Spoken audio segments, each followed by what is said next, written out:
and through your spouse. You can learn, you can fellowship, and you can even be corrected through your spouse. Now, a lot of you women are just saying, I like that.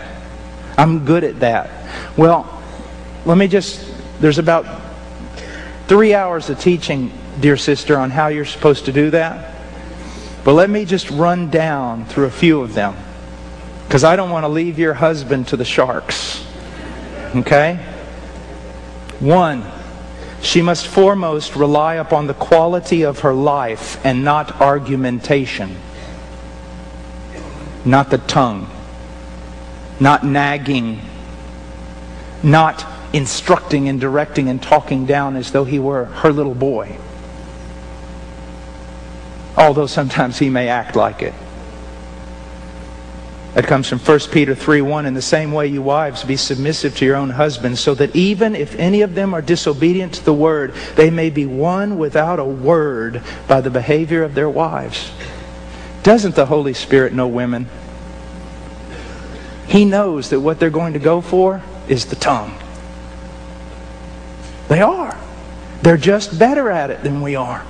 And they back a man against a wall until he does something really foolish. He says, no, with your life.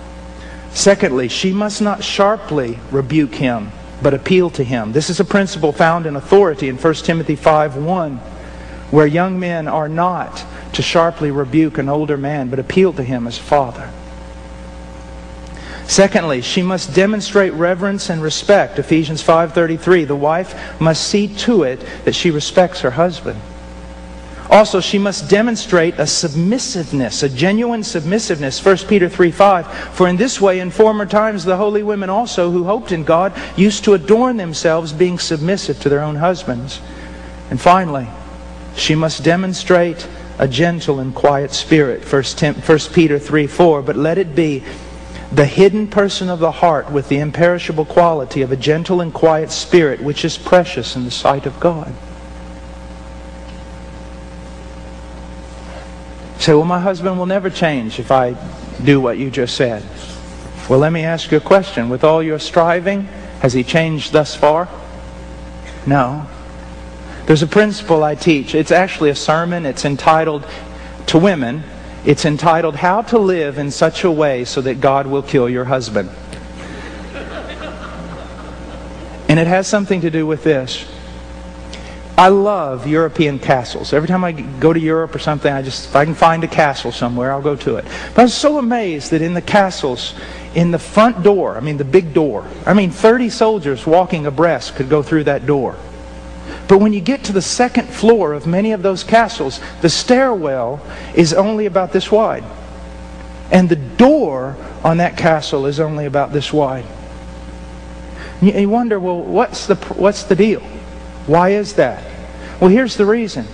If the first floor is stormed by the enemy, and they knock the door down and all these soldiers run in, everyone in the castle, all they have to do is go up to the second floor. And then if there's 400 enemy down there on the first floor, it doesn't matter. That narrow stairwell will only allow one of them at a time to come up through that door. And so one man with a lance can protect that entire castle. It's pretty ingenious, isn't it? Well, dear sister, you have your husband run up to the second floor. You have stormed the gates and you've run him up to the second floor. And he is quite an intelligent man, so he ran quite quickly. And he's up there in that one little door, in that one little stairwell with that lance, and he's defending everything you can throw at him. And the whole time you're fighting against him with the tongue, with accusations, with attitudes. You're fighting, you're trying to change him, you're trying to get him to see. And all the while you're doing that, you're yelling back at God, why don't you do something? He says, get out of the way. Why don't you do something? Get out of the way. Because only one person's going up that stairwell at a time. Only one person's going to deal with your husband at a time. So if you want to be the one dealing with him, you go right ahead, daughter. Fight to your heart's content. Knock yourself out. But I will not be participating in your battle.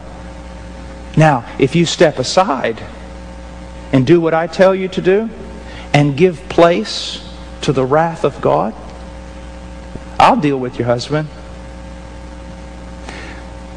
Now, if you go home tonight and your wife is extremely submissive and loving, you better say your prayers, because you may die before you wake up tomorrow morning.